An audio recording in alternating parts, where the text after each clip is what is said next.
Srila Prabhupada is describing here the three gates to hell.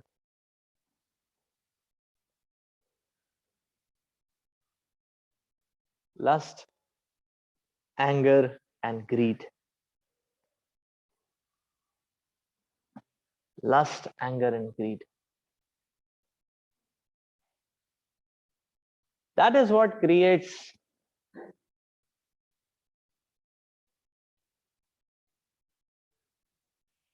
a phase lag.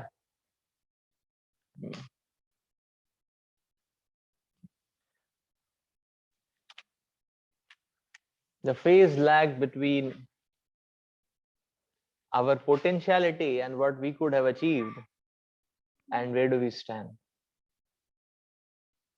The phase lag on the roadway of liberation.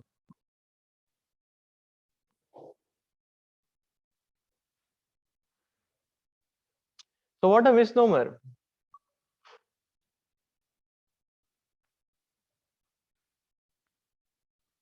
Because the demoniac propensity, or the world driven by the demoniac forces, thinks that sense gratification leads to no, sense gratification is is freedom. But actually, sense gratification is the opposite. Sense gratification is entanglement. So embracing lust, anger, and greed is not the way by which we can move in this world. Materialistic people feel that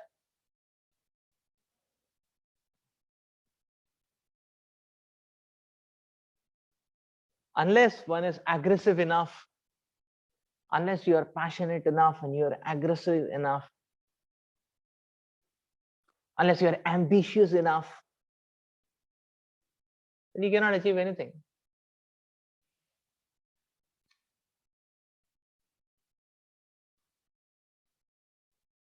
So that's the point.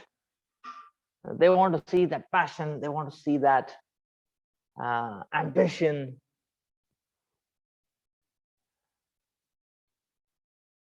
Aggression. So basically, they want to see lust, greed. That's it. They want to see lust and greed. And people feel that if you don't have this, then you cannot drive.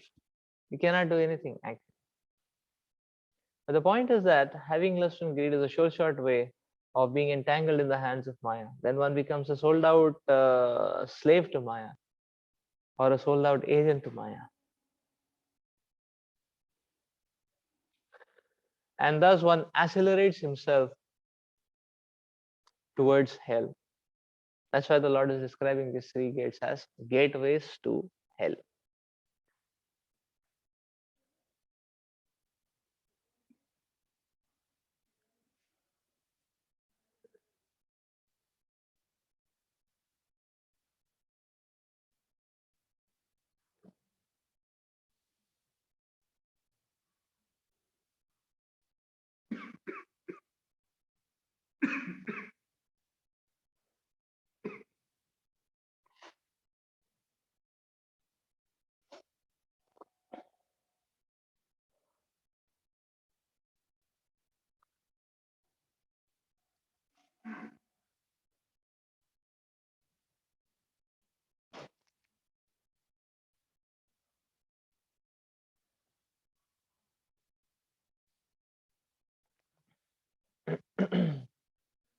In fact, we can see that the entire emphasis of this world is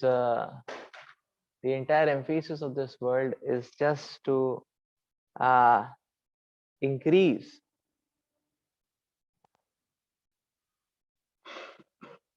the quotient of lust, anger, and greed in people's minds.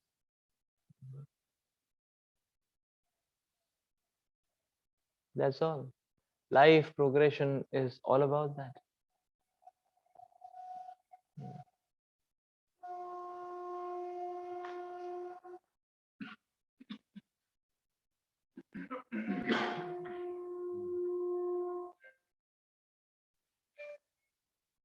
the entire drive for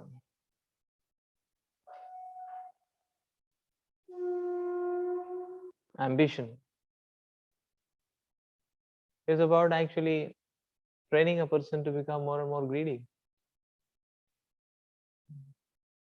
The entire drive of uh, what kind of dreams are projected, that's all about clearing up lust. And to get it, a person needs to use anger to drive people, to drill out things.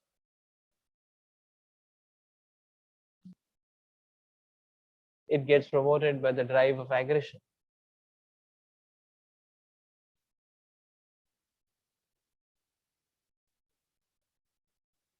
So we see the entire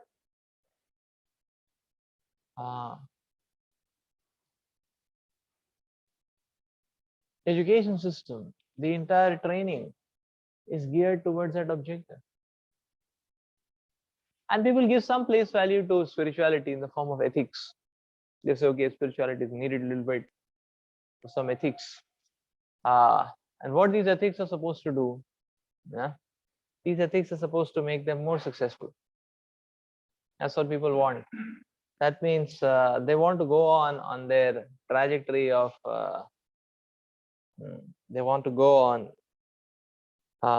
So the whole drive is that people want to go on this roadway towards degradation, and what they want is certain spiritual principles to just give them certain amount of a greater degree of mind control and a greater degree of resilience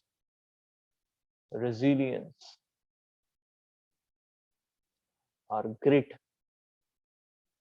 so that they get the patrata to hold even greater intensity of lust, greed, and anger. That's the point, nothing else. So Krishna consciousness is completely overthrowing everything. Is it? Krishna consciousness is about giving up lust, greed, and anger. Is it?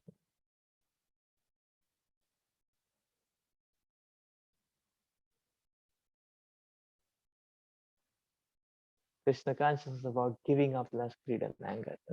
We don't want to patch up people and say that, oh, you got wounded, in your drive for lust, greed, anger, we are applying a medicine so that you can again dive into that same. Or now you can dive with greater intensity because you have got some shock absorbers in the form of ethics. So the utility of modern day ethics, or the utility of, in a demoniac culture, ethics are utilized as shock absorbers. Because actually lust, anger, and greed are very bad masters. So person is miserable, and then a person takes shelter of certain ethics to become more tolerant and more resilient. So the entire utility is to get to use it as just a shock absorber. So people use many such things as people use. So the modern day, you see, the utility of piety and principles is all is all just like a shock absorber. This is a demoniac culture. They don't want to give up. They don't want to give up the lust, anger, greed. That wants to remain intact, but then one wants to develop a more shock absorbing system so that one can hold on for a greater time and fight for a greater time. That's the whole point which is going on. So many times people use everything for that.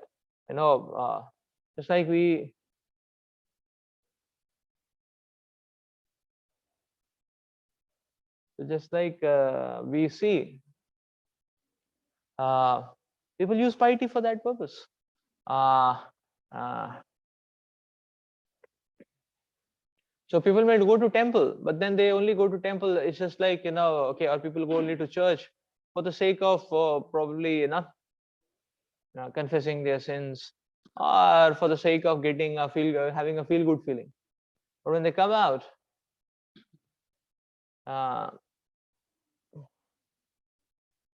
when they come out, it's the same demoniac wave still. Is it that way? Yes, question.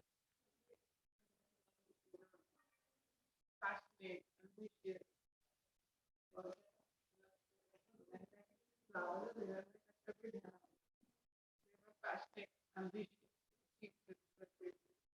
They never had the time for God. They were themselves as God, and that's how the modern life, when people might to give time to spirituality.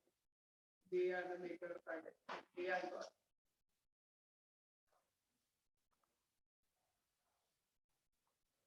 So yeah, that's true actually. That's true that no, it's very much like Hiranyakashipu and Ravana and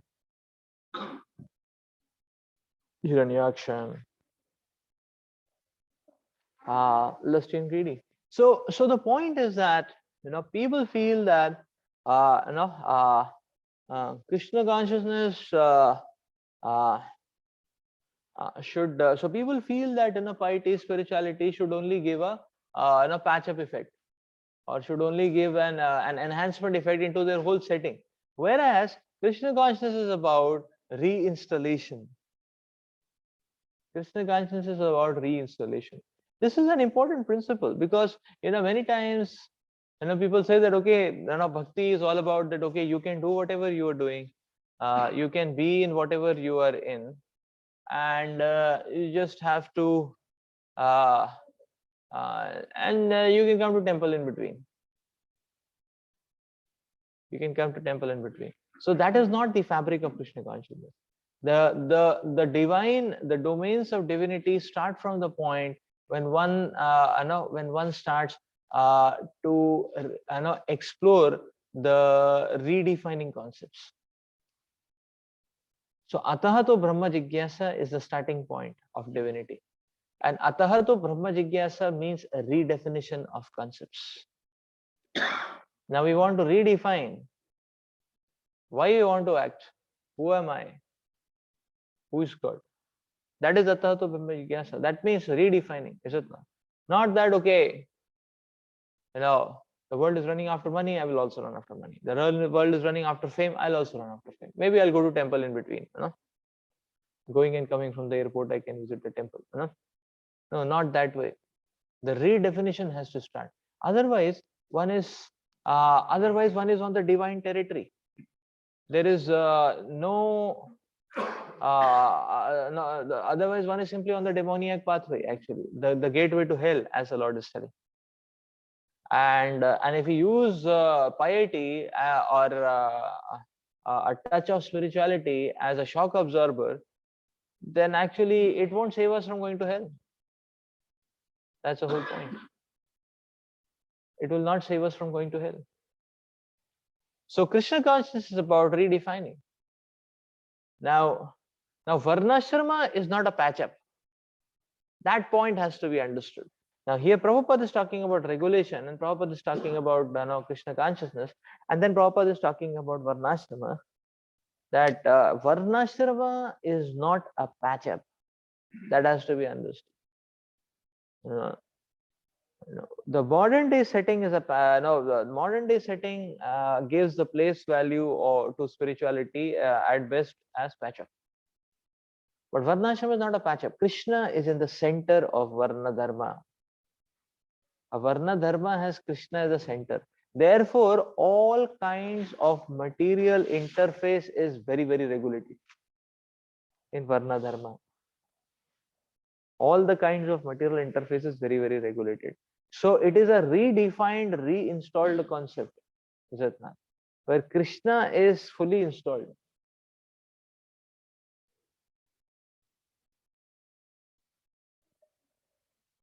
Krishna is fully installed. So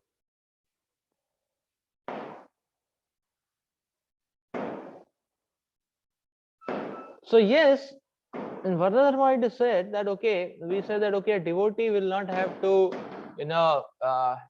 one can be in whatever position one is in. That is being said, that one can be in whatever position one is in. But the important point is to continue to focus. The focus should become now service to Krishna. Is it not? So the tools may remain the same, but the very important point is that Krishna consciousness means that the operating system is completely changed. Now different algorithms are driving the tools. Now the algorithms are Krishna centered. Whereas in demoniac drive, the algorithms are the lag centric, the lust, anger, greed, lag centric. So one should become Krishna centric, not lag centric. That means there is a phenomenal amount of change which has happened. The tools may remain the same. The tools may remain the same, but now Krishna has become the focus. That means there is a whole lot of reinstallation which has happened. Therefore, you will see when our devotees give lectures, one of the common, whenever they, so you will see many times when devotees take lectures on different concepts of life, and you will see these lectures, lecture titles as, redefining happiness, redefining success. So why? Because the first thing has to happen. The divine border is touched only when we talk about redefinition. If there is no redefinition, then we are on the roadway to hell. What is the point in going forward, coming a little back, going again forward, coming a little back, going again forward, coming a little back? It was the same road. We change the roadway only when we redefine. Is it not? Redefining priorities. Is it? So therefore, now the question comes that, okay, one should keep doing whatever one was doing before coming to Krishna consciousness. The answer is not exactly yes. Is it not? One can utilize the same tools, one can utilize the same potentiality, but one need not be in the same heat of furnace of the lag. Is it not? The lust, anger, greed. One should situate oneself in a different setting. One can use these tools. So Prabhupada defines it. Prabhupada defines Varna system as what? Prabhupada, so if you see Prabhupada's definition is very nice. Prabhupada says, okay, Varna means what? If somebody is an artist, he can paint for Krishna. Not that he continues to paint sensual paintings and say that, okay, I am offering the proceeds to Krishna. No. No. That is not, no, Prabhupada never says that. Is it not? Right? And if one is a, so similarly, Prabhupada says one is a engineer, civil engineer, he can construct temples. Is it not? So that is Varna. That is, so that means the potentiality is held as a tool, but the usage utility is now changing. Is it not? That's the meaning of Krishna consciousness. So Krishna consciousness brings about a great deal of change like that. So Krishna consciousness is very interesting and very exciting, very adventurous. So Krishna consciousness is not a patch up. That has to be understood. The patch up is only a demoniac. The patch up is only because the problem is if you take Krishna consciousness the patch up, then one is it's very dangerous because one is still on the roadway to hell. That's the point. Is it not? Therefore, one has to be very conscious. For even a devotee has to be very conscious to understand that yes, my goal, my motivations, what am I offering? What I'm offering has to have a good element of Krishna's pleasure. Is it? Then we can be sure that yes, we have changed the roadway. We are not going on the lag roadway. Is it not? The lag highway to hell. No?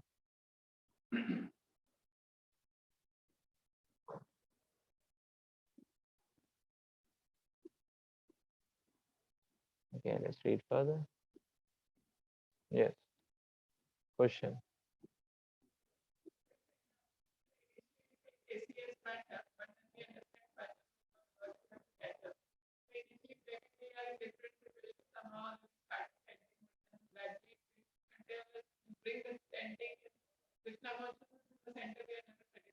Yes. Initially, maybe we were okay with 1 round, 2 round, or somehow completing, managing here and there, but gradually we get better. Yes. To the center. So having the Varnashram system of life help us to, that accelerates our bhakti because now it becomes the center. Yes, we have to make Krishna consciousness as the center. The Varnashram is a staircase. Varnashram is not a patch up. It's not a painkiller. Varnashram is the medicine giver. That's the point. So therefore, redefinition is very important. Otherwise, we remain on the same road. As devotees, therefore, we have to be very cautious. that let us not use the spiritual principles as a patch-up. Krishna consciousness is the main thing. Yeah?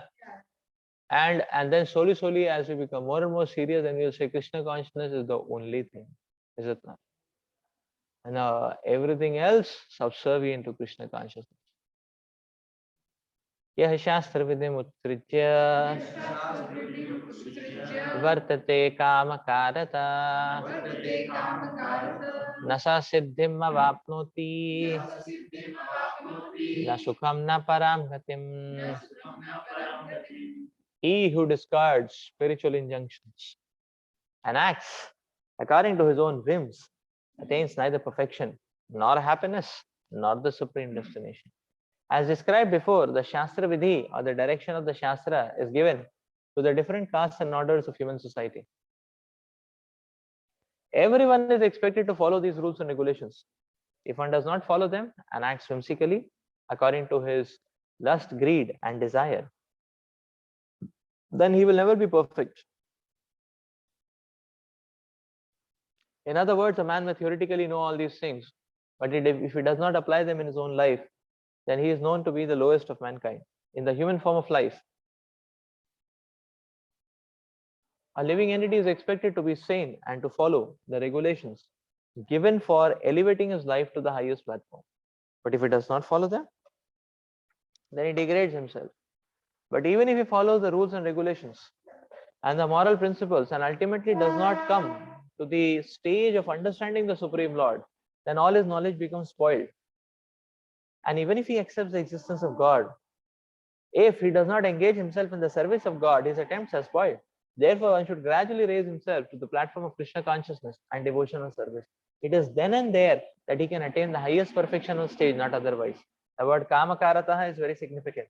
A person who knowingly violates the rules, acts in lust. He knows that this is forbidden, but still he acts. This is called acting whimsically. Knowing that this is forbidden and still acting is called as acting whimsically. He knows that this should not be done, but still he does not do it. Or he knows that this should be done, but still he does not do it. Therefore, he is called whimsical. Such persons are destined to be condemned by the Supreme Lord. Such persons cannot have the perfection which is meant for human life. The human life is especially meant for purifying one's existence. And one who does not follow the rules and regulations cannot purify himself, nor can he attain the real stage of happiness. So Prabhupada very nicely talks about here. Prabhupada is very nicely talking about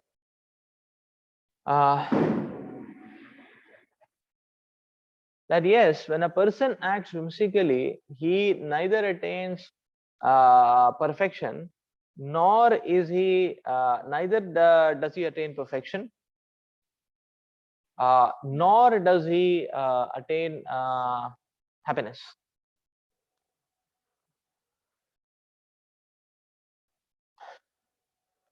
So neither does he attain perfection, nor does he attain happiness. Prabhupada is speaking an interesting point in the purport. Prabhupada says that, so Srila Prabhupada is mentioning that if one is following rules and regulations, but if he has not developed understanding of the Supreme Lord. So what does it mean that one is following rules and regulations and not developing an understanding of the Supreme Lord? What does it mean? Yeah. What does it mean? Yeah. It means no.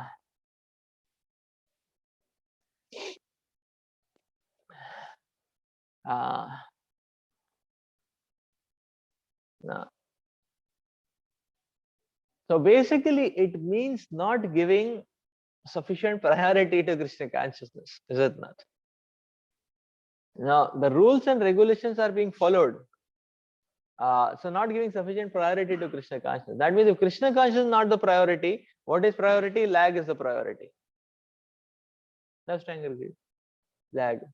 Lag is the priority. So and Prabhupada is very nicely explaining also that that if it is whimsical, it is lag.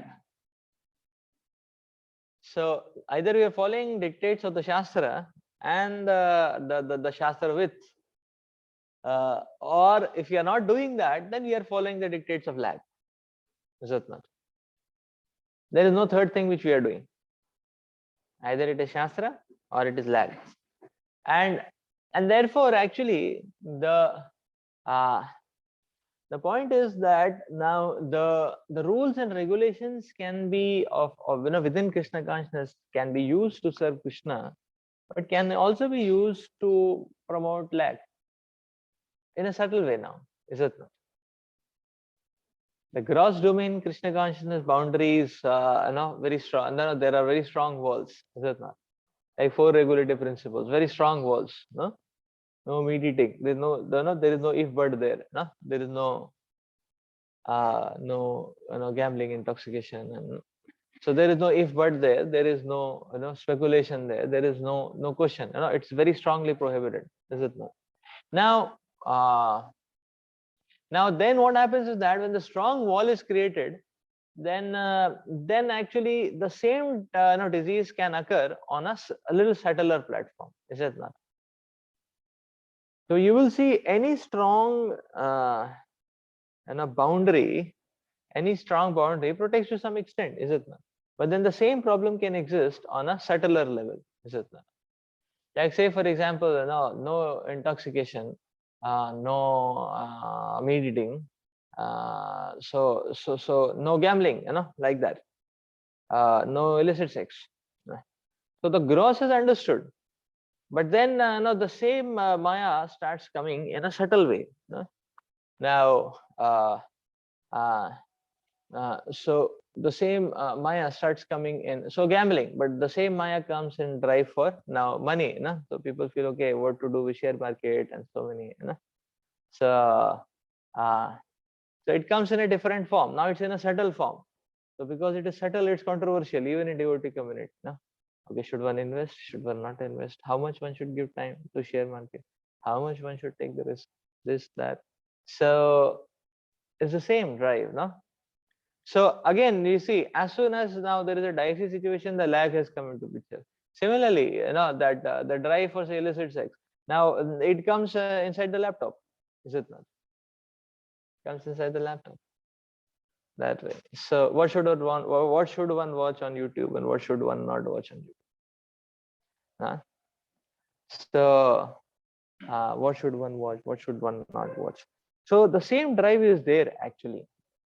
That means the rules and regulations can also be now the rules and regulations.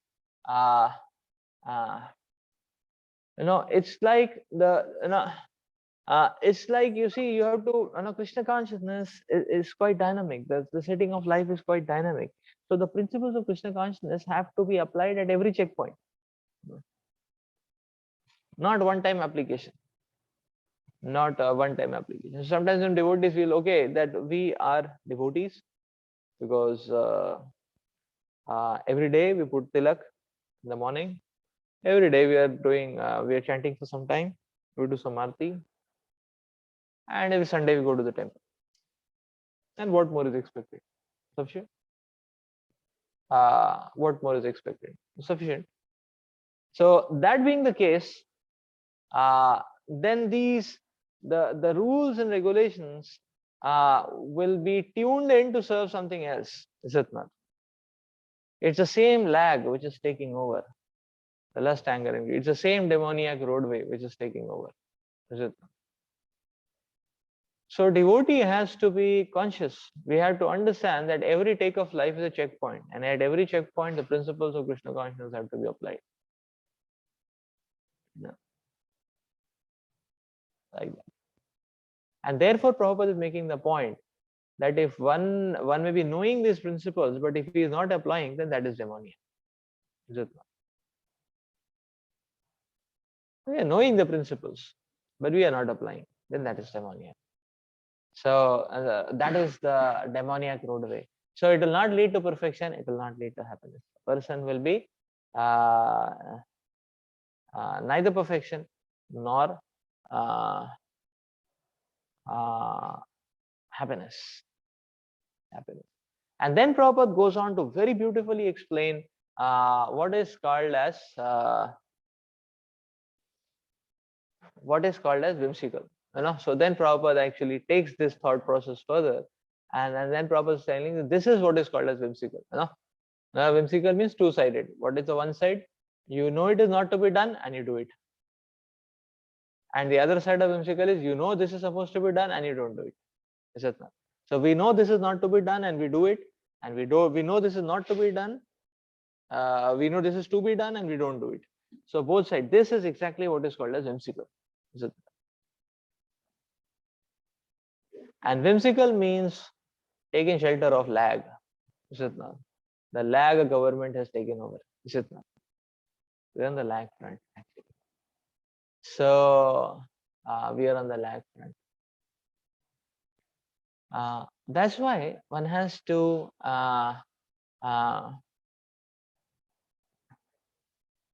that's why as a sadhaka we should be completely focused on following the principles, you know. uh, you know Therefore, if you are not able to follow, the struggle to follow,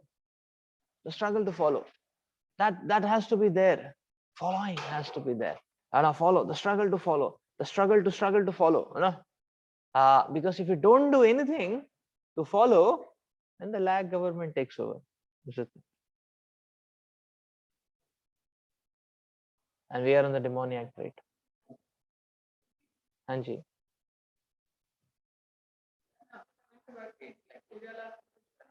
Yes. Ujala Pratishtha is a subtle front, yes, on which the lag can come in. Yes, yes, yes. Therefore, Krishna, yes, yes, yes. Therefore, Krishna consciousness is dynamic. So, so